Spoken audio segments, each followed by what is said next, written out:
오늘 말씀의 제목은 하나님 자녀의 특권. 여러분, 하나님 자녀에게는 특권이 여러 가지가 있어요. 근데 특별히 축복에 대한 말씀을 함께 나누려고 합니다. 오늘날 우리가 잃어버린 게 있다면 부모가 자녀를 축복하는 일이라고 했습니다. 그래서 축복할 때 축복의 언어를 사용하기 위해서는 직접적인 방법과 간접적인 방법이 있는데요. 직접적인 방법은 뭐냐면 오늘 우리가 본문에서 읽은 것처럼 부모가 자녀들을 불러서 직접 축복하는 방법입니다. 그런데 자녀를 축복할 때 사실은 굉장히 축복의 말이 안 나와요. 그렇지 않습니까? 자녀가 나한테 좀 잘하고 가능성이 있어 보이고 잘 따라오면 좀 축복의 말을 하는 게 좀 괜찮거든요. 쉬워요. 쉽게 나오는데 문제는 무엇이냐면 자녀를 향해서 도무지 어떤 말로 이 자녀를 세워줘야 할지 모르겠는 거예요. 그러니까 우리가 그냥 축복한다, 정말 잘 되길 바란다 라는 마음은 있지만 이 믿음의 눈이 없으면 해줄 말이 없습니다. 그래서 어떤 말을 해야 될까 우리가 생각해 볼 때 민수기 말씀을 좀 앞에를 보면서 같이 나눠봤으면 좋겠는데요. 민수기 6장 22절부터 27절 말씀을 한 절씩 우리 교독해 보도록 하겠습니다. 제가 먼저 봉독합니다. 여호와께서 모세에게 말씀하여 이르시되 너희는 이스라엘 자손을 위하여 이렇게 축복하여 이르되 여호와는 내게 복을 주시고 너를 지키시기를 원하며 여호와는 그 얼굴을 내게로 향하여 드사 평강 주시기를 원하노라 할지니라 하라. 그들은 이같이 내 이름으로 이스라엘 자손에게 축복할지니 내가 그들에게 복을 주리라. 그 유명한 아론의 축복이거든요. 우리가 찬양으로도 잘 부르는 건데 좀 엄밀하게 말하면 아론이 받은 축복이라고 할 수 있습니다. 하나님께서 모세를 통해서 아론과 그의 자녀들에게 복을 주라고 말씀해 주고 계시는데요. 어떤 복이냐면 지키시기를 원한다는 거예요. 누가? 하나님께서. 이것이 굉장히 중요해요. 너의 지식이 너를 지키기를 원한다. 너의 스펙이 너를 지키기를 원한다. 너의 재산이 너와 함께하기를 원한다가 아니라 하나님께서 너를 지키시기를 원한다. 그리고 하나님께서 내게 은혜 베푸시기를 원한다. 너의 상사가 너를 잘 보기를 원한다.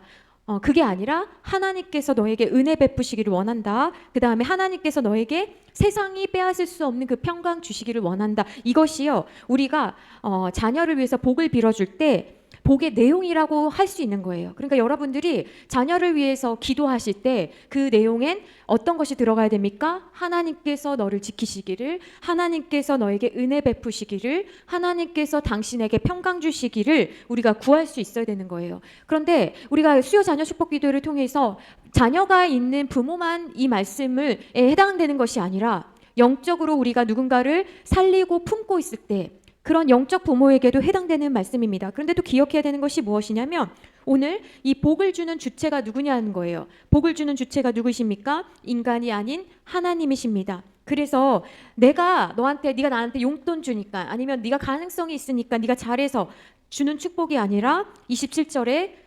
어떤 분의 이름으로 우리가 축복하는 것입니까? 하나님의 이름으로 우리가 축복할 수 있는 것입니다. 그러니까 우리가 하나님의 이름을 사용할 수 있는 권한을 주신 것은 하나님께서 네가 내 이름을 쓰면 내가 보증해 줄게 이렇게 말씀해 주시고 있는 것입니다. 그런데 부모가 자녀를 축복하기 위해서 이런 축복의 언어를 사용하기 전에 우리가 꼭 기억해야 되는 것이 있습니다. 그것은 무엇이냐면 낙심하지 말아야 된다는 거예요. 지금의 자녀의 모습을 보면서 우리가 굉장히 낙심할 때가 있습니다. 왜냐하면 자녀의 모습은 내가 기대했던 모습이 아니기 때문에 그래요. 어찌 보면 우리가 기도를 하면 할수록 내 기도의 방향과는 점점 더 멀어지는 것 같고 도대체 하나님께서 정말 나의 기도를 듣고는 계시는 건가? 도대체 이 아이가, 이 자녀가, 이 배우자가 언제쯤 정말 하나님의 뜻 가운데 순종할 것인가? 우리가 그 모습을 생각할 때 지금의 모습을 보면서 굉장히 낙심합니다. 그래서 우리가 축복하고자 할 때 우리의 마음을 잘 지키는 것이 중요합니다. 또 우리가 낙심하지 말아야 되는 것은 무엇이냐면 내가 줄 게 없다는 것 때문에 낙심하지 말아야 되는 거예요. 여러분, 우리는 항상 줄 게 없습니다. 사실은 자녀를 위해서 어느 정도 재산을 줄 수 있을지 모르겠어요. 그러나 내가 줄 수 있는 게 자녀가 원하는 수준이 아닐 수 있어요. 내가 다른 사람을 위해서, 자녀를 위해서, 배우자를 향해서 안타까워할 수는 있으나 그 안타까움이 그를 대신해서 회사에 출근을 하겠습니까? 학교에 출근을 하겠습니까? 우리가 해줄 수 있는 게 별로 없어요. 그래서 우리가 이럴 때 굉장히 낙심합니다. 가시고기처럼, 여러분 가시고기 아시죠? 가시고기처럼 낳고 이제 다 보살핀 것 같은데 얘네들이 장성한 다음에 다시 돌아와요. 돌아와서 가시고기가 어떻게 합니까? 그 아버지의 그 남은 살을 다 뜯어먹고 그리고 또 떠나지 않습니까? 이게 가시고기의 그 아버지 가시고기의 마지막이거든요. 그러니까 오늘날 정말 그런 야속한 부모를 향해서 그 자녀들이 보이는 모습을 볼 때 엄청 낙심이 되는 거예요. 우리 아이도 저를 파출부로 생각합니다. 당연히 해야 될 일들이라 생각하는 거예요. 그러니 밥이 안 돼 있거나 뭐 빨래가 안 돼 있으면 화부터 내요. 오늘 왜 파출부가 일을 안 했냐는 거죠. 그럴 때 낙심이 됩니다. 억장이 무너져요. 다 큰 자녀가 부모를 향해서 내가 오늘날 이 모양으로 사는 것은 당신 때문이라고 이야기할 때 부모는 억장이 무너집니다. 그러나 부모는요 늘 기억해야 되는 게 줘도 모자란 게 부모의 마음인데 이 마음을 도대체 자녀들이 언제쯤 이해할 수 있을지 모르겠습니다. 그런데 오늘 말씀처럼 내가 줄 게 있든 줄 게 없든지 간에 기억해야 되는 것은 내가 주는 것이 아니라 누구의 이름으로 주는 것입니까? 하나님의 이름으로 주는 것입니다. 그러므로 우리는 당당하셔야 합니다. 우리는 누구의 이름으로 축복합니까? 하나님의 이름으로 축복할 수 있습니다. 흔히 사람들은 자녀를 볼 때도 그렇습니다. 나보다 못 살면 늘 아픈 손가락이 되어서 내가 뭔가 챙겨줘야 되는데 라는 생각을 합니다. 그런데 자녀 중에도 또는 친척 중에도 또는 성도 중에도 나보다 좀 잘 사는 것 같아 보여요. 그러면 어떻게 생각합니까? 도와줄 생각을 하나도 하지 않습니다. 이게 인간의 한계인 거예요. 늘 내 눈에 괜찮아 보이면 도와주지 않을 생각을 하고 나보다 힘들어 보이면 도와줄 생각을 하는 것이 우리 인간의 한계인 것입니다. 그런데 성경에 보면 빌라델피아 교회처럼 그들의 부유함과 넉넉한 재산을 하나님께서는 바라보시는 것이 아니라 너희들은 도리어 헐벗었다. 너희들은 도리어 너희들이 얼마나 가난한지 봐야 된다라고 하시면서 책망하셨거든요. 그러니까 우리도 육적인 눈에 사로잡혀서 저 사람은 내가 도와줘야 되고 저 사람은 내가 도와주지 않아도 되고 이렇게 생각하면 안 된다는 거예요. 그러니까 믿음의 사람들은 늘 영의 눈이 띄어져 있어야 되는 거예요. 아무 문제가 없어 보이는 사람이고 잘 사는 것 같이 보이는 사람이라고 할지라도 그에게 정말 예수님이 필요한 사람일 수 있다라는 것입니다.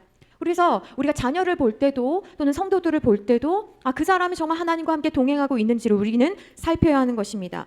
자, 축복은 어떤 사람이 할 수 있겠습니까? 축복은 영적인 자녀가 할 수 있습니다. 축복은 하나님을 믿는 사람만 할 수 있습니다. 그냥 좋은 말 하는 것이 아닙니다. 마음에도 없으면서 그냥 공수포를 날리는 것이 아니에요. 관계가 있는 사람만 축복할 수 있는 것입니다. 축복은요, 하나님을 아는 사람, 믿는 사람이 쓸 수 있는 굉장히 큰 권세이고 능력입니다. 근데요, 육적인 부모는 자녀를 향해서 자연스럽게 축복할 수 있는 마음이 있습니다. 그러나 하나님은 육적인 부모뿐만이 아니라 영적인 부모에게도 축복할 수 있는 권한을 주셨습니다. 내가 섬기는 사람들에게도 복을 빌어줄 수 있어야 합니다. 연구에 따르면 유대인들이 교도소에 가는 비율은 굉장히 낮고 고위직에 오르는 비율은 굉장히 높다고 합니다. 우리가 다 아는 내용이죠. 그래서 유대인들은 노벨상이나 퓰리처상 같은 굉장히 어려운 상도 잘 받습니다. 근데 그 원인들을 여러 가지로 찾고 있는데 그 대표적인 원인은 매주 금요일에 모여서 함께 시간을 보내는 안식일을 지키는 그들의 가정 문화에 있다라고 사람들은 분석합니다. 그럼 그 가정 문화가 어떤 것이냐? 안식일에 무엇을 합니까? 맛있는 음식을 먹고 이야기를 하는 것은 사실 형식적인 거예요. 그들은 하나님께서 너에 대한 생각이 어떤지를 나눕니다. 이것이 굉장히 중요한 거거든요. 하나님께서 너에 대한 계획이 있으시다.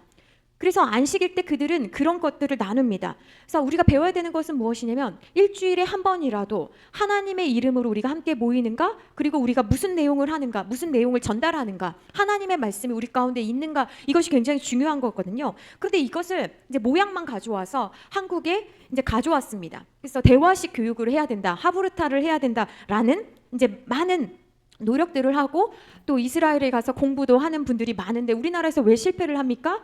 그 축복의 내용은 빼고 형식만 가져왔기 때문에 안 되는 거예요. 내가 너를 축복해 줘야 되는 그 근거가 무엇이냐라는 거예요.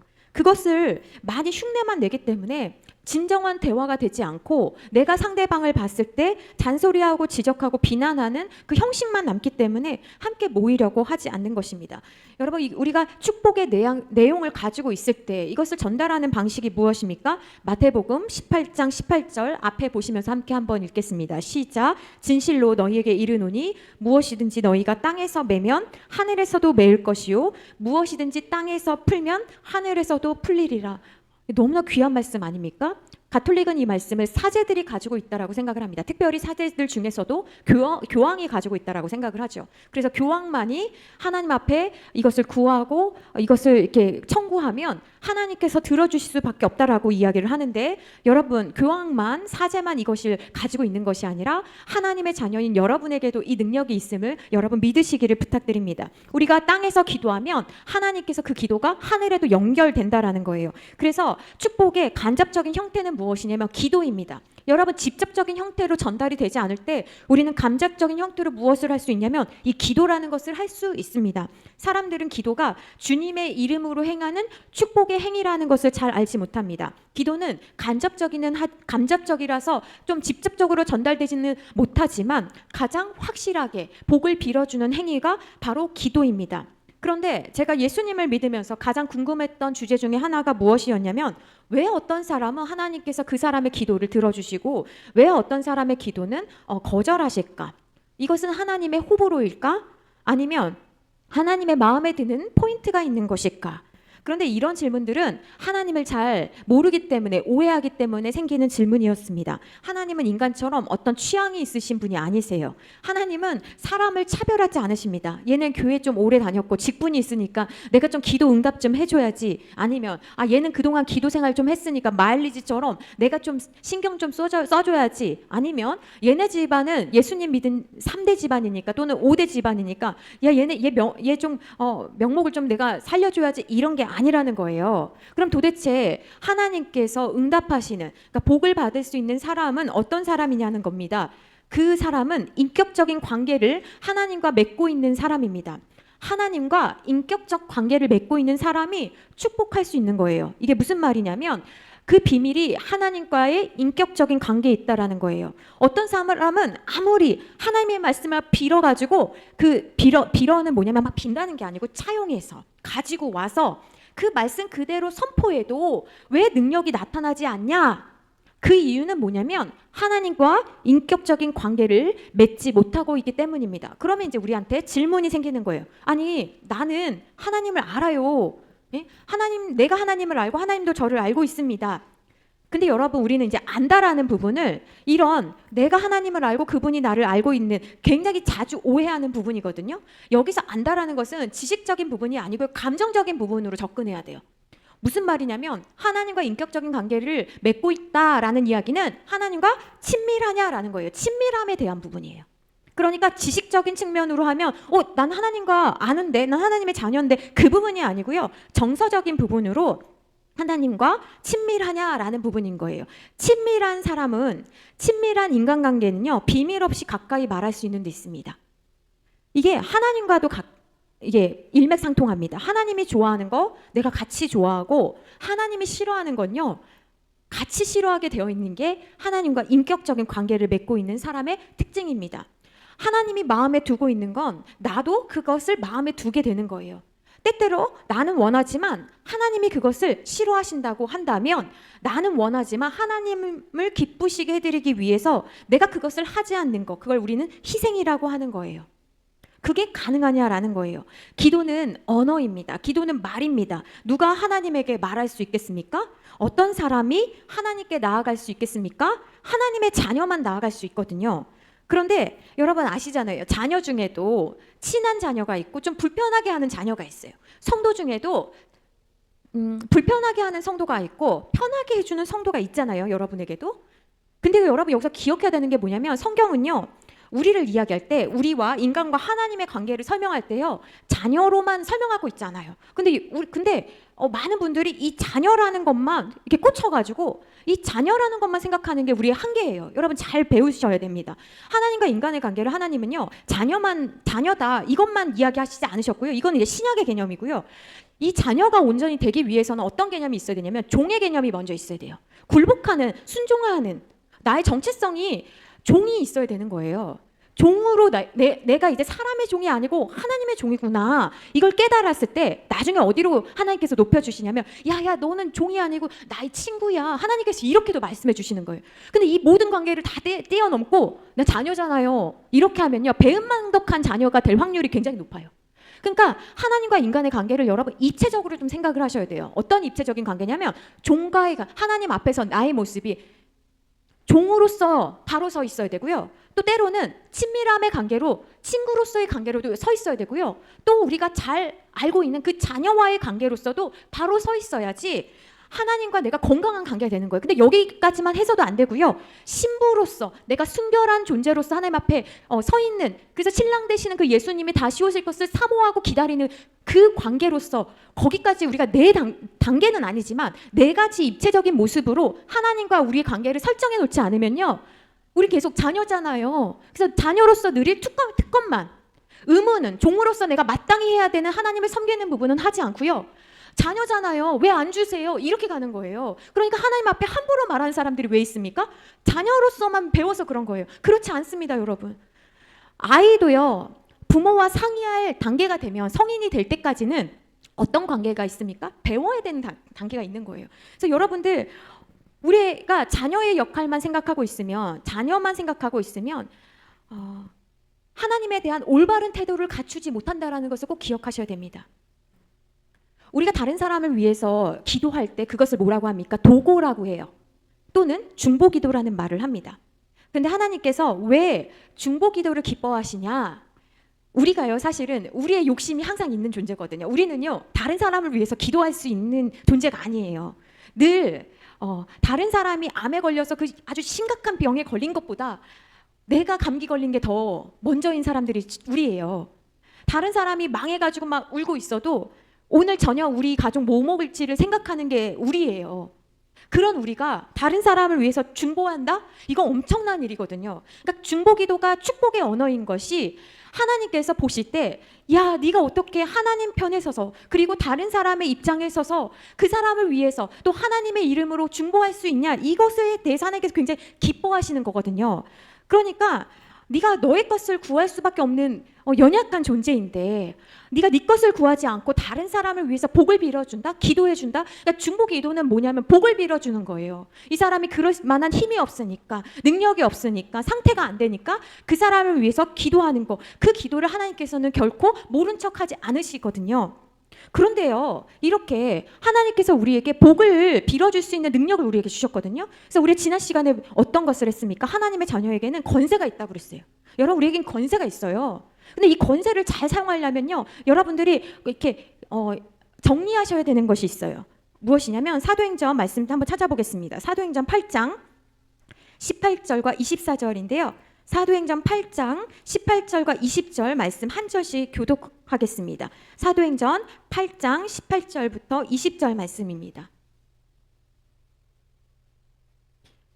예, 함께 읽겠습니다. 시몬이 사도들의 안수로 성령 받는 것을 보고 돈을 들여 이르되, 이 권능을 내게도 주어 누구든지 내가 안수하는 사람은 성령을 받게 하여 주소서 하니, 베드로가 이르되, 내가 하나님의 선물을 돈 주고 살 줄로 생각하였으니 내 은과 내가 함께 망할지어다. 뭐냐면요, 권세는 갖고 싶은데, 능력은 갖고 싶은데, 쓰고는 싶은데 하나님과 친밀하지 않은 사람이, 바른 목적을 가지고 하나님 앞에 나아가지 않는 사람, 그 사람을 지금 18절에 이 시몬이란 사람인 거예요. 그러니까 하나님께서 하나님의 자녀에게 마땅히 주시는 것이 그 능력이고 권세거든요. 그런데 어떤 사람은 돈으로 이것을 살 수 있겠다라고 생각한 거예요. 근데 여러분들은 나는 돈으로 사지 않았으니까 이 말씀은 나랑 상관없어 라고 생각하시면 안 되는 거예요. 어떤 사람은 돈이 아니고 봉사로, 어떤 사람은 기도의 시간으로, 그러니까 하나님께서는요, 그 외형으로, 그러니까 돈이든 그 물질의 형태든 아니면 봉사하는 시간이든 하나님은요 참 이렇게 어려운 게요. 하나님과 우리의 관계가 참 어려운 게 뭐냐면 하나님은 중심을 보시기 때문에 그런 거예요. 사람들은 늘 외모를 보거든요. 외형을 보거든요. 와, 저 사람 기도하는 사람이다. 또는 저 사람 없으면 우리 교회 어떻게 이렇게 이야기를 하거든요. 그런데 하나님께서는 이런 사람을 흉내만 내는 사람을 하나님은 좋아하지 않으실 뿐 아니라 어떻게 말씀하셨습니까? 내가 은과 함께 망할지어다. 그러니까 어떤 사람은요 그렇게 오랫동안 신앙생활을 했는데 하나님에 대해서 아는 게 배운 게 별로 없는 거예요. 여러분 신앙생활을 하면 할수록 있잖아요. 우리가 변화되어야 됩니다. 하나님의 말씀으로 내가 수정돼야 되는 거예요. 그래서 믿으면 믿을수록 겸손해지는 거예요. 왜냐하면 하나님의 성품 자체가 겸손하시기 때문에 그런 거예요. 또 다른 인물이 있는데 사도행전 19장 한번 봅시다. 19장 13절과 14절. 이 19장에 어떤 내용이 나오냐면요. 이 제사장 스게와의 아들들에 대한 이야기가 나옵니다. 옆에서 이제 딱 보니까 바울이 하는 걸 보니까 막 손으로 막 이렇게 하니까 막 사람들이 낳는 거예요. 그러니까 사람들이 어떻게 되냐면 마술하는 유대인들도 저렇게 하면 되나 보다 하고 막 흉내내기 시작하는 거예요.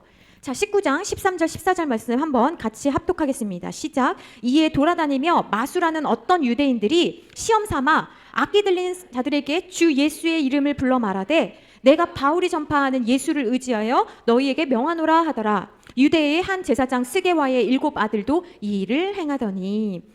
여러분 보세요. 이게 굉장히 중요한 말씀인데요. 여기 한번 보실래요? 13절 말씀 보세요. 바울이 전파하는 예수를 의지하여. 그러니까 흉내내는 사람들의 특징인 거예요. 늘 어디서 보고 와가지고요. 손을 올리면요. 자기도 그냥 손 올리고 뭐 누가 한다 그러면 저렇게 하면 되나 보다 하고 흉내내는 거예요. 여러분 축복이라는 것은 뭐냐면 거기다 좀 적어보세요. 축복은요. 내 것으로 삼지 않으면 복이 아니라 저주가 됩니다. 굉장히 중요한 말씀이거든요. 축복은요. 부모님이 나에게 주셔도요. 그것을 내 것으로 삼지 않으면 그건 복이 아니라 저주가 된다라는 거예요. 하나님께서 우리에게 아무리 좋은 권세를 주셔도요. 그것이 내 거가 되지 않으면요. 부모님의 것이든 목사님의 것이든 장로님의 것이든 그 누구의 것이든 그게 내 것이 되지 않으면요. 그것은 그 사람에게 복이 아니라 저주가 되는 거예요. 그래서 우리는요. 이 복을, 이 축복을, 이 하나님의 말씀을 다음 세대에게, 우리 자녀에게, 왜 우리가 자녀에게 이것을 전해주려고 하는 겁니까? 가장 소중한 거니까. 이게 가장 귀한 거니까. 이게 가장 이 사람을 복되게 하는 것이기 때문에 다른 것도 다 주지만 제일 소중한 말씀을 주려고 하는 거예요. 근데 여러분 이렇게 이제 제사장 스게와의 아들들도 똑같이 했거든요. 그랬더니 귀신이 기가 막힌 말을 합니다. 굉장히 은혜스러운 말을 합니다. 15절을 한번 같이 읽어볼까요? 사도행전 19장 15절 말씀입니다. 시작. 악기가 대답하여 이르되 내가 예수도 알고 바울도 알거니와 너희는 누구냐 하며. 여러분 귀신이요. 나는 예수도 알고 바울도 안다. 그러니까 무슨 말입니까? 예수님이 하나님과 어떤 관계인지, 바울이 예수님과 어떤 관계인지를 안다는 거예요. 그래서 이런 말이 나오는 거죠. 귀신은 속일 수 없구나. 그런데 너는 누구냐라고 질문을 하고 있는 거예요. 그래서 늘 우리가 하나님 앞에 설 때 내가 하나님 앞에 어떤 존재지? 하나님께서 나를 기억하실까? 하나님께서 나를 인정하실까라는 생각을 우리는 늘 우리 자신을 살펴봐야 돼요. 근데 어떤 일들은 너무나 이렇게 강력하게 사단이 귀신들을 통해서 막고 둘러싸기 때문에 힘이 굉장히 많이 드는 일들이 있습니다. 그래서요, 기도가 어떤 사람을 위해서 기도할 때 굉장히 어떤 사람이든 또는 나의 문제를 할 때 기도가 굉장히 많이 필요합니다. 여러분 기도가 우리가 능력이 없는 게 아니라 어떤 것은 마치 기도의 분량이 있는 것처럼 기도를 많이 해야 하는 경우도 있습니다. 대표적으로 마가복음 9장 29절 말씀 한번 같이 합독하시겠습니다. 시작. 이르시되 기도 외에 다른 것으로는 이런 종류가 나갈 수 없느니라 하시니라. 아무리 간절한 소원이 있고 그것이 응답되면 하나님께 영광이 될 것인 줄 알아도요. 어떤 것들은 기도하지 않으면 응답될 수 없는 막혀버린 일들이 있다라는 거예요. 그런데 여기서 여러분들이 또 오해하시지 않으셔야 되는 것이 있습니다. 기도를 많이 한다는 게 혼자 자기의 말만 많이 하고 간다라고 생각하시면 절대 안 된다는 거예요. 제가 아는 어떤 사람은요. 그 사람 만나기 전부터 저는요. 잠을 충분히 자고 그 사람을 만납니다. 왜냐하면 그 사람은 몇 시간을 자기 혼자만 말할 것이기 때문에 그래요. 그렇기 때문에 나도 그 사람을 만나면 해줄 말이 있고 하고 싶은 말이 있는데 그 사람은 말을 혼자 독점하기 때문에 너무너무 피곤합니다. 그래서 그 사람이 그런 사람인 줄 알기 때문에 저는 그 사람을 만나기 전에 좀 쉬고 그 사람을 만나요. 말의 주도권을요, 혼자 쥐고 있는 사람은 상대방을 인격적으로 존중하지 않는 사람입니다. 그래서 우리가 하나님과도 인격적으로 관계를 한다라는 것은 무엇이냐면 내가 그냥 단순히 기도 시간을 많이 늘린다라고 오해하시면 안 된다는 거예요. 굉장히 중요한 이야기예요. 그러면 내가 하나님과 도대체 내가 그 하나님께서 우리에게 주고자 하시는 그 복을 우리가 담는 그릇이 되기 위해서는 인격적 관계가 돼야 된다고 했는데 그 인격적 관계를 맺기 위해서는 우리가 어떻게 해야 되냐면 하나님을 살아있는 분으로 여겨야 된다라는 거예요. 아니 하나님을 살아있지 않다고 여기고 신앙생활하는 사람이 있겠습니까? 라고 생각하실 수 있는데요. 한번 잘 생각해 보세요. 어떤 분들은 힘들 때마다 부모님의 산소를 찾아가서 막 푸념을 합니다. 그리고 혼잣말로 막 상의도 해요. 그러나 그 먼 곳을 가서 막 휴가도 내고 돈도 쓰고 또 엄청난 희생을 감내하지만 결국은요 그 무덤 앞에서 다 이야기를 하고 결국은 자기 뜻대로 합니다. 왜 그렇습니까? 자기 앞에 그 있는 분은 살아계신 분이 아니라 죽은 분이기 때문에 그런 거예요. 여러분 하나님을 살아계신 분으로 여기지 않으면요 상의하지 않습니다. 허락을 구하지 않습니다. 하나님께서 내가 바라는 뜻에 대해서 거절할 수도 있다라는 여지를 우리는 도무지 허락하지 않죠. 그러니까 의논하지 않는 거예요. 여러분의 기도는 하나님과 의논하는 기도입니까? 굉장히 중요한 포인트예요. 왜 나는 그렇게 오랫동안 기도하는데 왜 응답되지 않습니까? 당신은 하나님을 살아계신 분으로 여기지 않기 때문에 그래요.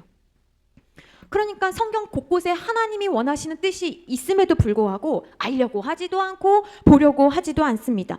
그러니 혼자 와서 자기가 원하는 거 하고 싶은 말만 하다가 울고 떠나가요. 그러면 사람들은 이야기합니다. 너무 안 됐다. 너무 불쌍하다. 그리고 저 사람은 정말 믿음 있는 사람이야. 나보다 훨씬 나은 사람이야. 라고 생각할 수 있어요. 물론 그런 사람이 또 하나님 앞에 마음을 다해서 할 수도 있습니다. 그러나 우리는 늘 겉모습으로 사람을 보기 때문에 저 사람은 기도를 많이 하는 사람이야. 저 사람은 하나님 앞에 진심을 하는 사람이야. 이렇게 우리가 하는 이야기로는 하나님 앞에 우리가 내리는 평가로는 하나님 앞에 상달될 수 없다라는 이야기를 하는 거예요. 그러니까 눈으로 보이는 것으로 하나님과 지금 인격적 관계를 맺고 있다. 이것을 판단할 수 없다라는 거예요. 그러니까 여러분도 기도하실 때 주여 하고 부르짖는 기도만 하시는 것이 아니라 여러분들이 듣는 기도를 하셔야 되는 거예요. 그러니까 기도하실 때 하나님 내가 지금 잘 구하고 있습니까? 저는 숱하게 정말 안타까운 분들이 너무나 많은데 한평생을 그렇게 하나님을 믿는다고 하면서도 단 한 번도 하나님 내가 무엇을 할까요? 하나님 내가 어떻게 할까요? 하나님 나에게 무엇을 원하십니까? 라고 묻는 분들을 많이 못 봤어요. 다 기도하면 마치 무슨 개주 달리듯 막 질주하는 분들은 많이 봤는데 하나님 제가 무엇을 하면 좋겠습니까? 묻는 분들을 많이 못 봤다라는 거예요. 그러니까 부르짖는 기도만 하니까 내가 원하는 소원 성취만 기도하니까 예배 드린 사람들이 나가면서 자기가 먼저 빨리 나가려고 이기적으로 다른 사람의 발을 밟아도 미안하다는 얘기하지 않고 주차 문제로 막 싸우고 하나 더 먹겠다고 싸우고 얼마나 변화되지 않는 크리스찬들이 많은지 모릅니다. 여러분들에게 이제 필요한 것은 무엇이냐면 부르짖는 기도 당연히 필요합니다. 그러나 부르짖고 내가 해야 될 거 다 했다라고 생각하시면 하나님과의 관계에서 진도가 나가지 않는다는 거예요. 여러분들이 이제 해야 되는 것은 무엇이냐면 하나님 앞에 듣는 기도를 하셔야 되는 거예요. 하나님 내가 무엇을 할까요? 나에게 원하시는 것이 무엇입니까? 내가 바라는 100가지가 아니라 하나님 내가 무엇을 해야 되겠습니까? 라고 묻는 사람이 하나님이 기뻐하는 사람인 거예요. 하나님을 살아있는 분으로 여긴다면 우리는 그 하나님의 뜻에 나를 꺾습니다. 내가 하기 싫은 것도 하나님 사랑하면 억지로가 아니라 하고 싶은 마음이 생깁니다. 그 마음을 누가 주십니까? 성령님이 우리에게 그런 마음을 주시는 분인 거예요. 성령님은 보혜사라고 하시잖아요. 위로만 하시는 분이 아니에요. 어이구 또 당했어. 세상에서 그렇게 또 험한 일 당했어. 어이구 어떡하냐. 우쭈쭈 이게 아니라는 거예요. 하나님은 우리의 카운셀러가 되세요. 그 말은 무엇입니까? 너 이렇게 할 때는 코치가 되신다는 거예요. 이렇게 했어야지. 책망도 하신다는 거예요. 그리고 의논도 해주신다는 거예요. 여러분들은 하나님과 의논하십니까? 의논하셔야 되는 거예요. 그 의논의 첫 출발은 무엇입니까? 굉장히 웃기지만 저희 첫 출발은 뭐였냐면 하나님 옷가게 가서 하나님 검정색이 날까요? 파란색이 날까요? 혼자 엄청 오래 걸리는 거예요. 왜요? 한 번도 하나님과 상의해 본 적이 없으니까. 늘 지가 원하는 대로 검정색이 더 낫네. 이미 다른 사람한테 물어볼 때도 자기가 원하는 게 다 있거든요. 그래도 우리가 늘 누구한테 물어보지 않습니까? 뭐가 어울려? 뭘 사고 싶으면서도 우리가 다 그렇거든요. 하나님께도 하나부터 10까지 훈련하는 거예요. 하나님 이걸 원하십니까? 그렇게 하나하나 하나님 앞에 상의하다 보면, 의논하다 보면 하나님께서 무엇을 원하시는지를 우리가 깨닫고 알게 되는 거예요. 마치 부모님이 어떤 음식을 좋아하는지, 나이가 그렇게 많이 먹어도 엄마가 그걸 좋아했어? 아빠가 그걸 좋아했어? 모르는 자식들처럼 하나님께서 그걸 좋아했어?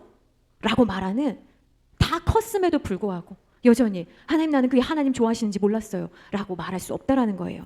두 번째로, 인격적으로 하나님을 안다는 건 뭐냐면 존중한다는 겁니다. 어떤 아버지가 자녀의 어떤 행동 때문에 화가 났었어요. 요즘은 집집마다 다 방이 많잖아요. 그러니까 각자 다 방에 들어갑니다. 저는 이게 우리의 비극의 시작이 아닌가 모르겠어요. 옛날에는 못 사니까 한 방에서 지지고 볶고 무슨 일이 있는지, 화가 나도 도망갈 데가 없고 삐져도 도망갈 데가 없으니까 금방 풀었잖아요. 근데 요즘은 다 각자 방에 있어서 삐지고 화가 나면 방으로 들어가서 안 나옵니다. 그리고 우리가 밥 먹을 때만 나오잖아요. 그 아버지 집에 자녀들이, 이제 장성한 자녀들이 놀러 왔어요. 그러니 밖에서 이제 거실에서 TV를 보고 있습니다. 아버지는 안방에서 TV를 보고 계시겠죠. 근데 이 다 큰 자녀들이 아버지 집에 놀러 와서 치킨을 시켜 먹습니다. 안방에 있지만 소리가 다 들려요. 아, 쟤네가 치킨을 시켜 먹나 보다. 그런데 이 자녀들이 자기들끼리 거실에다가 놓고 자기들끼리만 먹기 시작합니다. 자기들의 자녀들과 함께 치킨을 맛있게 먹기 시작한 거예요. 그러니 이 안방에 있는 이 아버지는 나갈 수도 없고 안 나갈 수도 없고 혼자 안방에서 먹는 소리는 점점 크게 들리고, 아니 왜 나를 부르지 않는 거지? 그러다가 나를 부르겠지 하다가 보니까 먹고 다 치우는 소리가 드는 거예요. 그러니 화가 나요, 안 나요? 먹고 싶어서 화가 나는 거예요? 아니죠. 내가 안방에 있는데 나를 없는 사람 취급하니까 불쾌한 거잖아요.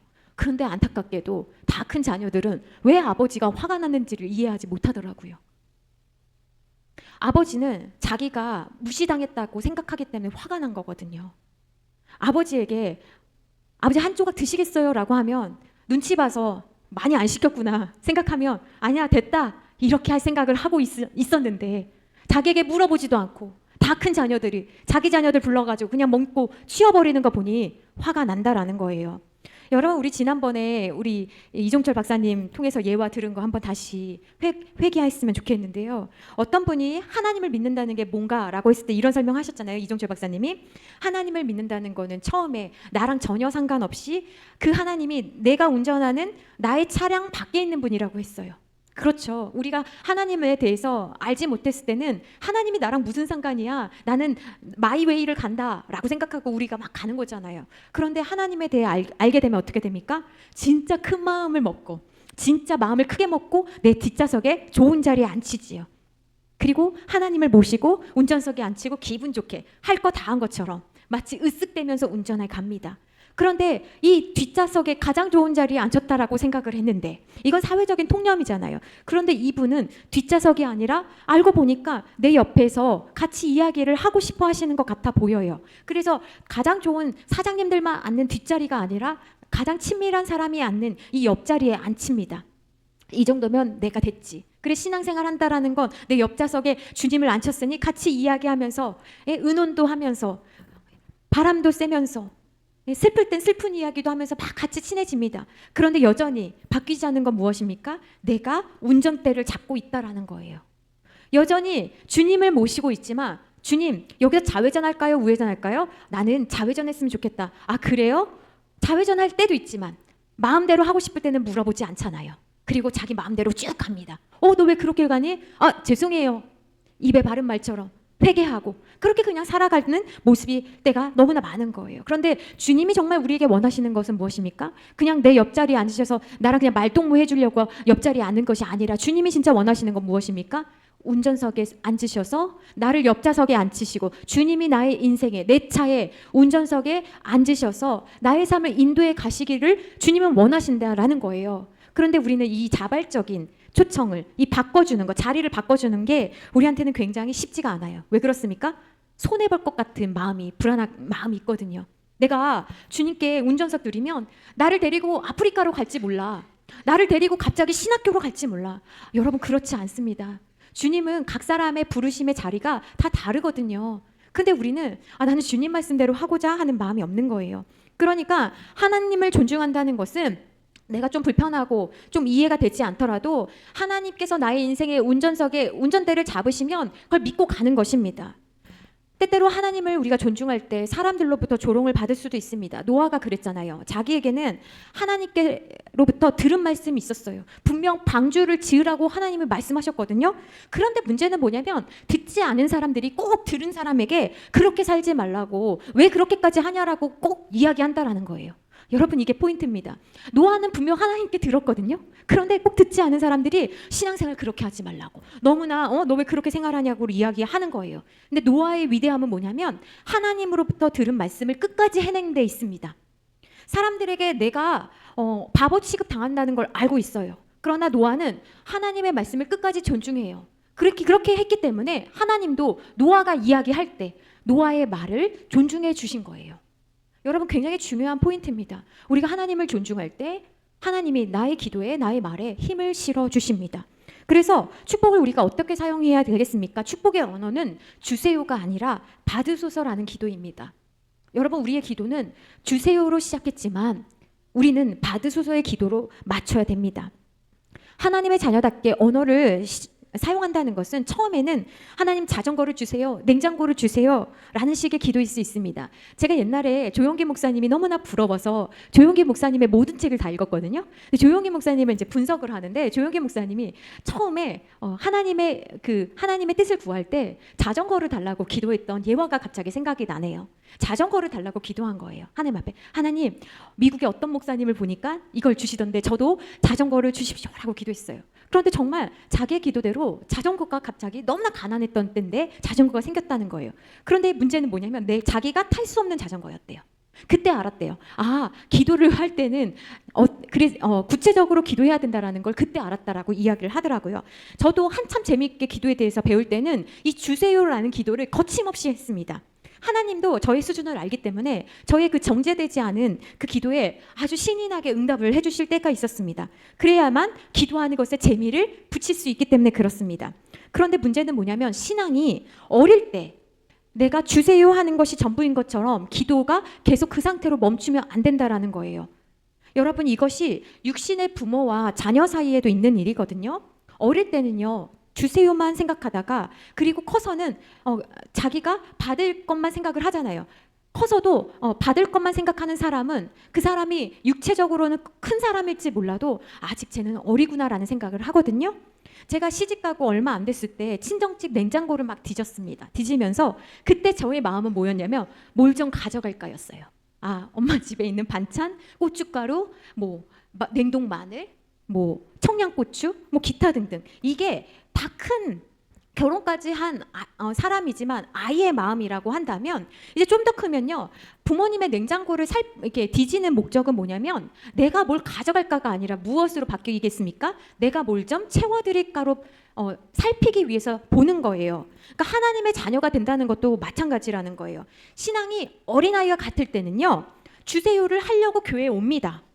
모든 것을 자기중심적으로 생각하는 거예요. 그러나 그런 사람도 성장하잖아요. 바르게 하나님 말씀을 배우면 하나님께 드리고 싶은 충만한 마음, 열망하는 마음이 생기는 거예요. 그런데 내가 이런 마음이 생기지 않는다라고 한다면 내가 어린아이와 같은 상태로 살아가는 것이 너무나 좋아서 이 상태를 유지하기 위해서 너는 자라야 돼, 넌 이제 딱딱한 음식도 먹을 줄 알아야 돼 라고 부모님이 아무리 가르쳐도 계속 아이가 5살인데 7살인데도 엄마를 향해서 두 손을 펼치면서 안아달라고 이야기하는 것처럼, 우리의 상태가 만약 그렇게 된다면 하나님께서 그 사람에게 아무것도 맡길 수가 없는 거예요. 마찬가지로 하나님께서 우리에게 이 특별한 축복이라는 권세를 주셨다고 해서 마음대로 아무 것이나 구할 수 없습니다. 기도할 때도 이것이 이 사람을 위한 것일까 아니면 하나님을 위한, 하나님의 뜻을 위한 것일까를 생각하면서 기도하게 되는 거예요. 내가 구하는 이 기도 제목이 하나님의 성품과 하나님의 목적에 부합되는지를 살피게 되는 것입니다. 그렇지 않고 기도한다면 내가 아무리 금식하고 작정하고 엄청난 헌신을 하고 모든 예배 참석하고 어마어마한 돈을 하나님 앞에 헌금한다고 하더라도 그 기도는 응답될 수 없는 것입니다. 최근에 파묘라는 영화를 만들고 그 연기한 사람이 크리스찬이라는 말을 듣고 저는 정말 기가 막혔습니다. 이들은 어떻게 귀신 영화를 만들면서 무당들도 겁이 나서 접신을, 그런 역할을 하지 않는데 이 사람들은 크리스찬이라고 하면서 어떻게 그런 영화를 만들며 그거를 연기라고 생각하고 정말 뭐 기가 막히게 접신 역할을 했다고 많은 사람들이 막 칭찬을 하는데, 그러면서 자기들은 때때로 무서워서 자기들끼리 모여가지고 기도했다라는 이야기를 하는 게 얼마나 이게 우스운 일인지 저는 너무나 기가 막혔습니다. 여러분, 무당 역할을, 이건 연기니까 여러분 크리스찬 할 수 있습니까? 그분들 다니는 교회의 목회자들은 그게 왜 틀렸다라고 가르치지 않는 거죠? 저는 정말 심각하다라고 생각을 합니다. 여러분, 대단한 감독이면 말도 안 되는 그걸 했는데 거기서 막 칭찬해 주면서 그렇게 해야 되는 것입니까? 여러분, 진짜 내가 하나님 사랑하고 하나님의 자녀인데 이건 역할이니까 이 무당 역할 같은 거 아무 상관없는 걸 거야, 내가 기도하고 하면 괜찮아, 이렇게 할 수 있습니까?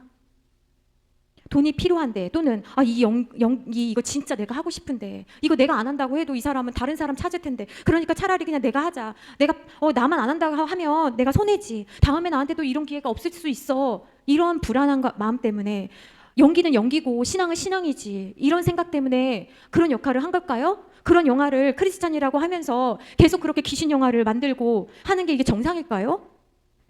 여러분, 저는 정말 여러분들에게도 묻고 싶어요. 여러분, 직장생활은 직장생활이고 신앙생활은 신앙생활입니까? 밖에서는 어떤 모습이든 상관없으면서 그거는 하나님 가만히 계세요, 이거는 터치하지 마세요, 이건 연기라고요, 이거는 가짜예요, 이렇게 말할 수 있는 것입니까? 여러분, 무당역 박수역 하면서 내가 기도하면 그걸로 하나님께서 그래 네가 기도했으니까, 네가 어린아이니까 이러면서 이해해 주실 수 있겠습니까? 무엇이든 할 수 있다고 해서 다 할 수 있는 게 아니거든요. 우리도 하나님의 영광을 위한다고 하면서 하나님은 제발 아무 말 하지 마시고 내가 하는 일에 복이나 쏟아주세요, 여러분, 우리가 이렇게 말하고 있는 건 아닙니까? 하나님은 결코 속지 않으십니다. 나의 동기가 무엇을 향해 있는지 하나님은 잘 알고 계십니다.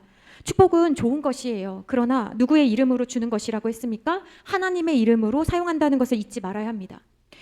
제가 늘 이야기를 자주 했습니다. 아파카드, 배우자 카드. 이제 배우자 카드가 좀 저는 부족해서 아파카드라고 한번 해보면, 아파카드를 쓰는 사람은 돈을 쓸 수 있는 이제 권한을 부여받은 거잖아요. 무엇이든지 살 수 있고, 사고 싶은 거 마음만 먹으면 현금 인출도 할 수 있고, 원하는 것들 막 살 수 있습니다. 그러나 대부분은 그렇게 하지 않는다고 그랬어요. 왜 그렇습니까? 마음대로 아빠가 허락하지 않은 거를 사게 되면 아빠에게 혼나기 때문에 그런 것입니다. 아빠가 그 카드를 준 건 카드를 준 이유가 있어서 그런 거예요. 나에게 재능을 주신 것, 다른 거 할 수 있지만 하나님 아버지 이름에 걸맞게 사용하라고 하나님께서 주신 거예요. 할 수 있지만, 하고 싶지만 안 할 수도 있는 거예요. 여러분, 안 할 수도 있는 거예요. 그런데 우리는 하고 싶으면 포기하지 않습니다. 꺾지 않는 거예요. 그래서 우리가 좀 잘 생각해 봐야 된다라는 생각을 합니다. 축복의 언어를 쓰는 사람에게 나타나는 특징이 있습니다. 그 사람들은 상대를 축복할 때 자신이 복을 받는다는 걸 알고 있습니다. 복음을 전파하러 가는 많은 사람들이 복을 빌려주라고 예수님께서 말씀하셨습니다. 그런데 그 사람들이 그 복을 거부하면 그 복이 너에게 임할 거라고 주님 말씀하셨습니다. 하나님께서 우리에게 권능을 주셨는데, 하나님을 닮은 가장 자녀다운 모습은 무엇이냐면 상대에게 복을 빌어주는 일입니다. 여러분이 축복의 통로이기 때문에 여러분이 만나는 사람들에게 마음속으로 저 사람이 정말 잘 되기를 바라는 복을 빌어줄 수 있어야 됩니다. 또한 우리가 하나님의 자녀로서 우리 서로 만날 때 너는 나의 정말 기쁨이야, 네가 자랑스러워, 지금까지 믿음으로 사느라 정말 애쓰셨어요 라고 칭찬하고 세워주고 표현할 수 있어야 됩니다. 체스터톤이라는 사람이 이런 말을 했습니다. 한번 같이 읽어볼까요? 만나는 모든 사람을 보잘것없게 만드는 사람들이 많다. 그러나 진정으로 위대한 사람은 만나는 모든 사람을 위대하게 만드는 사람이다. 이게 무슨 말인지 여러분 아시겠어요? 어떤 사람은 그 사람을 만나면 내가 되게 초라한 것 같다라는 느낌을 주는데요, 어떤 사람을 만나면 굉장히 기분이 좋아요. 왜냐하면 그 사람은 나를 위대한 사람으로 만들기 때문에 그런 거예요. 시적절한 위로는 사람을 살립니다. 그것이 그 사람의 존재에 힘을 주고 다시 살아갈 이유를 만들어주기 때문에 그렇습니다. 우리 지난주에 남성교회에서 정말 오랜만에 식사를 하러 가셨잖아요. 그 식사 자리가 어떤 자리였습니까? 10년 만에 나온 분을 위해서 마련한 식사 자리였어요. 아무것도 아닌 자리라고 할 수 있지만 아무것도 아닌 게 아닌 거예요. 그분이 다시 10년 만에 교회에 나오려고 마음을 먹은 게 계기가 있다고 했습니다. 성도들이 자기가 힘들 때 해준 음식들, 관심들 때문에 너무 고마워서 내가 인사해야겠다라는 생각을 가지고 그런 마음이 생겼다라는 거예요. 그래서요, 여러분, 다른 사람을 축복할 때 그 축복의 형태는 항상 물질로 나옵니다. 다른 사람을 향해서 축복할 때 말만 하지 마세요, 여러분. 많이 베푸는 사람이 되세요. 성경에 보면 예수님께 기름을 부은 사람 2명이 나옵니다. 여러분 이 2명이 어떤 사람인지 아시겠습니까? 저도 연구하면서 알았는데 한 사람은 누구냐면 우리가 잘 아는 마리아예요. 마리아는 늘 많이 들었잖아요. 근데 또 다른 사람이 있었어요. 이 사람이 누구냐면 니고데모입니다. 니고데모가 예수님께 기름을 부었다라는 거 여러분 아셨습니까? 요한복음 19장에 보면 예수님 돌아가신 다음에 니고데모가 향유를 가지고 오거든요. 그래서 기억을 못하는 거예요. 마리아는 예수님 살아계실 때에서 예수님께서 너무 감동을 받으셨거든요. 마리아는요 자신의 그 행위를 통해서 예수님이 나에게 어떤 분인지를 높여드렸어요. 그러니까 다른 사람에게 복을 빌어준다라는 것은 무엇이냐면 네가 어떤 사람인지를 높여주는 행위인 거예요. 너의 예수님을 높여드린 그 마리아의 행위는 뭐냐면 예수님의 그 이름에 걸맞는 대우를 마리아가 보여준 거예요. 그래서 예수님께서 감동을 받으신 거예요. 사도행전 9장에 보면 도르가가 나옵니다. 여러분 도르가 잘 아십니까? 이 도르가가 죽었을 때 사람들이 막 찾아와요. 찾아와가지고 뭘 했냐면 특별히 가부들이 찾아와가지고요 베드로한테 막 우리 도르가 좀 살려달라고 이야기를 합니다. 그러면서 베드로에게 베드로도 알지 못했던 이야기를 막 꺼내는 거예요. 어떤 이야기냐면 도르가가요 저한테 속옷을 만들어줬어요. 도르가가요 겉옷을 만들어줬어요. 베드로는 알지 못했던 거였거든요. 보여주면서 도르가가 죽었을 때 다 알게 되었습니다. 여러분 다른 사람을 축복한다라는 건 사랑한다라는 건 이런 거예요. 사람이 증인입니다. 그러므로 여러분 베풀고 또 베푸는데 인색하지 마시기를 부탁드립니다. 이 말씀이 우리에게 어떤 의미를 줍니까? 여러분 다른 사람을 어떻게 우리가 대우해야겠습니까? 그 사람이 받을 만해서 대우하는 것이 아닌 거예요. 도르가가 누구를 했습니까? 과부에게 했잖아요. 과부들에게. 물론 우리의 관심은 늘 좀 소외된 사람들에게 해야 됩니다. 그러나 마리아는 소외된 사람에게 했습니까? 그렇지 않습니다. 예수님에게 했잖아요. 그러니까 중요한 건 뭐냐면 다른 사람을 축복할 때 그 사람이 가지고 있는 외모나 외형이 아니라 그 사람이 가지고 있는 신분이 아니라 우리가 다른 사람에게 잘해야 하는 이유는 뭐냐면 그 사람 안에 있는 주님이 하나님의 형상이 그 사람 안에 있기 때문에 그 격에 맞게 대우하는 거예요. 나한테 네가 했으니까 기브앤테이크로 나도 너한테 뭘 하고 이게 아니라는 것입니다. 축복의 언어를 쓰는 사람들에게는 세 번째로 살리는 말이 있습니다. 여러분 살리는 말은 축복의 언어입니다. 내가 하는 말이 다른 사람을 살린다고 한다면 우리는 내가 어떤 말을 해야 되는지 더 신중하게 할 수 있을 것입니다. 살리는 말은 사람을 고칩니다. 하나님의 자녀가 되어도요 끊임없이 사탄이 공격합니다. 저도 찬양을 하잖아요. 그러면 사탄이 끊임없이 저에게 찬양의 가사와 반대되는 생각들을 막 넣어줍니다. 너무 신기하지 않습니까? 사탄은 끊임없이 우리를 공격한다라는 거예요. 말로 하기 전에 늘 안 좋은 생각들을 줍니다. 어떤 생각들을 줍니까? 너는 적합한 사람이 아니야. 너는 쓸모없어. 너는 버림받았어. 너는 많이 부족해. 너는 실패자야. 너는 무능해. 너는 사랑받을 수 없어. 너는 그냥 늘 이렇게 살 수밖에 없을 거야. 뭐 여러 가지 생각들을 우리에게 줍니다. 여러분 이런 사고가 내적 암송이라고 해요. 내적 암송. 이게 뭡니까? 자기도 모르게 자기 독백으로 마치 뭐 카세트 테이프의 플레이를 누군가가 눌러놓은 것처럼 늘 이런 생각들을 사탄이 우리에게 심겨준다는 거예요. 준다라는 거예요. 그러니까 이거를 멈출 수도 없고 벗어나기란 너무나 어려운 거예요. 그런데 그럴 때 여러분 꼭 생각하십시오. 하나님도 나에 대해서 정말 그렇게 생각하실까? 그렇지 않다라는 거예요. 그래서 여러분들 꼭 기억하십시오. 마가복음 9장 23절입니다. 같이 읽겠습니다. 시작. 예수께서 이르시되 할 수 있거든. 무슨 말이냐? 믿는 자에게는 능히 하지 못할 일이 없느니라 하시니. 여러분 어렸을 적부터 나는 늘 지금도 나의 모습이 별로 변한 것 같아 보이지 않을지라도 잘하고 싶은 마음은 있지만 잘된 적 없는 것 같은 인생이라고 할지라도 여러분 오늘 예수님이 우리를 향해서 이렇게 말씀하십니다. 할 수 있거든이 무슨 말이냐? 믿는 자에게는 능히 하지 못할 일이 없느니라. 어떤 사람은 이 말씀 붙잡고 살아나는데 어떤 사람은 난 안 될 거야. 그건 다른 사람 이야기지. 그렇게 생각한다면 우리는 하나님께서 우리에게 주신 어마어마한 그 권세를 능력을 사용하지 못하는 것입니다. 특별히 내가 나에 대해서 생각하는 그 나에 대한 자아상 그리고 내가 다른 사람에 대해서 특별히 배우자나 자녀를 보며 생기는 그 자아상을 현실에 안주하지 말고 바꿔서 축복의 언어로 사용할 수 있어야 됩니다. 우리의 말에는 하나님처럼 완벽하지는 않지만 하나님의 자녀이기 때문에 하나님처럼 언어의 권세가 있다는 것을 여러분 꼭 기억하시기를 부탁드립니다. 어떤 사람이 자기가 쥐라고 우기는 청년이 있었어요. 상담자가 아무리 당신은 사람입니다 라고 이야기를 해도 이 사람은 아닙니다. 저는 쥐입니다. 온갖 방법을 사용해도 이 사람은 자기가 쥐라는 생각에서 벗어나지를 못하는 거예요. 그래서 이 상담가가 결국 이런 이야기를 했습니다. 맞습니다. 당신은 과거에 쥐였습니다. 그러나 이제 당신은 변화되어 사람이 되었습니다. 이런 이야기를 하자 이 사람이 엉엉 울면서 그렇군요, 그렇군요. 내가 이제는 사람이 되었군요. 그러면서 이 청년은 뭔가를 깨달은 것처럼 상담실을 나갔습니다. 그런데 복도에서 난리가 난 거예요. 시끄러운 소리가 막 들리는 거예요. 그래서 이 사람이 갔더니 청년이 저쪽에서 벌벌 떨면서 막 무서워하고 있는 거예요.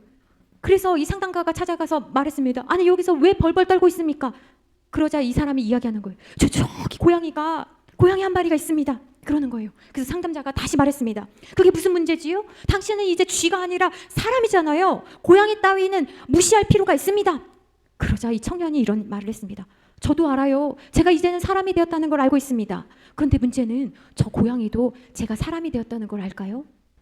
여러분 너무 웃긴 말 아닙니까? 내가 가지고 있는 이 자아 개념은요, 하나님께서 아무리 말씀해 주셔도 자기는 결코 버리지 않는 거예요. 여러분 우리의 생각은 늘 부정할 수 있습니다. 늘 우리의 생각은 안 된다라는 생각에 제일 먼저 들어오는 거예요. 못한다라는 생각이 제일 먼저 들어옵니다. 나는 줄 게 없다라는 생각이 가장 먼저 들어옵니다. 그럴 때 여러분, 그럴 때 하나님의 말씀을 제가 어떻게 하라고 그랬습니까? 소리내서 읽으라고 그랬어요. 그것이 마치 내 영혼에 뇌리박히듯 나는 안 된다라는 생각이 들어올 때 하나님의 말씀을 읽으라는 거예요. 그러면 못한다가 아니라 나 왜 못해? 할 수 있지? 내가 왜 안 돼? 나는 줄 게 있지? 나는 도움받는 사람이 아니라 나는 도움을 주는 사람이야 라고 선포할 수 있는 거예요. 그래서 여러분 축복의 언어는요, 예수 그리스도의 이름을 사용할 때 나타납니다. 우리가 하나님의 말씀이 권세가 있기 때문에 하나님의 자녀도 권세가 있다라고 했어요. 안 될 것 같은데? 안 되는 것 같은데? 그런 생각이 들 때마다 반복해서 예수 그리스도의 이름을 생각하십시오. 자꾸 예수 그리스도의 이름을 부르세요.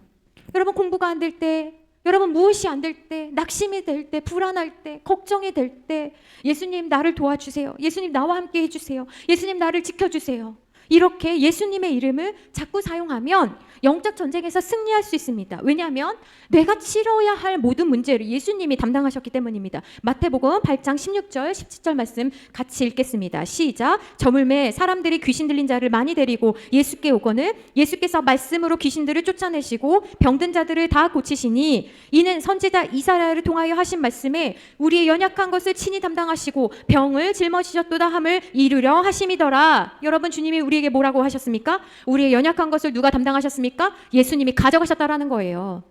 우리 아픈 것을 누가 가져가셨다는 것입니까? 예수님께서 가져가셨다는 거예요. 그러니까 기도한다는 것은 무엇입니까? 그에게 담당케 하는 것입니다. 주님이 이것은 내 문제가 아니라 주님의 문제이십니다. 주님이 이것은 내가 해결할 수 있는 것이 아니라 주님이 해결해 주셔야 되는 것입니다. 여러분 기도할 때마다 왜 소망이 있습니까? 주님께 맡기기 때문에 소망이 있는 거예요. 그런데 기도하는 사람이 왜 낙심합니까? 그 기도를 자기 말만 하고 그냥 가져와서 다시 일상을 살아가기 때문에 그런 거예요. 여러분 기도하면 내가 담당해야 될 것이 없는 거예요. 왜 그렇습니까? 내 연약함을 예수님이 담당하셨다는 것을 믿기 때문입니다. 그러므로 여러분 따라하십시오. 나는 강건하다. 나는 강건합니다. 나는 주 안에서 부유합니다. 나는 이미 많은 것을 받았습니다. 나는 행복합니다. 여러분 이것이 무슨 시크릿이나 아니면 믿지 않는 사람들이 하고 있는 무슨 주문입니까? 그렇지 않습니다. 오늘 주님께서 우리의 모든 것 연약한 것을 담당하셨다고 말씀하셨습니다. 그러므로 우리는 그 말씀을 믿고 살아가야 되는 것이에요. 그런데 왜 살아가지 못합니까? 성경에는요 특이한 시제가 있습니다. 과거가 없어요. 나는 행복했었다. 나는 강건했었다. 나는 부유했었다가 없는 거예요. 또 성경에는 뭐가 없습니까? 미래 시제가 없는 거예요. 나는 행복할 것이다. 나는 복을 받을 것이다. 나는 부유할 것이다가 없다고 그랬어요. 오직 성경은 무엇만 있습니까? 현재 시대만 있는 거예요. 그러므로 나를 향하여서도 나는 이미 부유하다. 나는 이미 주님 때문에 다 가졌음을 여러분 내 스스로에게 명령하시고 그것을 내 것으로 취하시기를 부탁드립니다. 그러므로 나에 대해서도 현재 시제로 말씀하세요. 그리고 다른 사람을 향해서도 현재 시제로 말씀하세요. 믿음의 눈을 들어서 하나님을 향하여서 우리는 늘 하나님 감사합니다. 하나님 나에게 많은 것을 주셨습니다. 나에게 충분히 나에게 잘해 주셨습니다. 그것이 하나님을 높이는 찬미입니다. 찬양할 때만 드리는 것이 아니라 늘 하나님 나에게 잘해 주신 하나님 너무나 감사합니다. 하나님께서 나에게 주신 모든 것에 대해서 나는 고맙게 여깁니다. 라고 고백할 때 하나님께서 기뻐하시는 줄 여러분 믿으시기를 부탁드립니다. 사람을 향해서도 당연한 것이 없는 거예요. 칭찬하고 세워주는 말이 하나님께서 하나님의 자녀들인 우리가 모였을 때 하나님께서 보시고 흡족해 하시고 기뻐하시는 모습입니다. 여러분 나를 향해서도 나를 향해서도 하나님의 시각으로 나를 바라봅시다. 내가 어떤 사람이 되기를 하나님 원하실까요? 내가 늘 안 되는 것 때문에 힘들어하고 울고 하나님 앞에 자유하지 못하고 늘 안 되는 것처럼 그렇게 살아가는 걸 하나님 원하실까요? 그렇지 않으실 것입니다. 나를 향해서도 여러분이 가지고 있는 그 시각을 바꾸시기를 축복합니다. 다른 사람을 향해서도 마찬가지입니다. 정말 축복이 안 나오는 사람이 있습니다. 그런데 나를 정말 아프게 하는 사람이, 나를 정말 힘들게 하는 사람이, 나의 기도 제목이 가장 축복이 필요한 사람임을 여러분 기억하십시오. 그래서 그를 향해서 기도할 때 그를 지켜주시기를, 그에게 은혜 베풀어 주시기를, 그에게 평강 주시기를, 그의 삶을 인도해 주시기를 구하십시오. 성경에는 그가 부유해지기를, 그가 시험에 붙기를 이런 기도가 없어요. 모두 성령의 열매를 구하고 있습니다. 또한 크리스찬 연예인들을 위해서도 기도합시다. 그들의 입술의 고백이 가벼운 신앙 고백이 되지 않고 제멋대로 살면서 장신구처럼 주의 이름을 그런 데 사용하지 말고 그 이름에 걸맞는 삶을 살아갈 수 있도록 우리 같이 한번 기도하기를 부탁드립니다. 같이 한번 기도합시다. 여러분, 우리가 기도할 때 먼저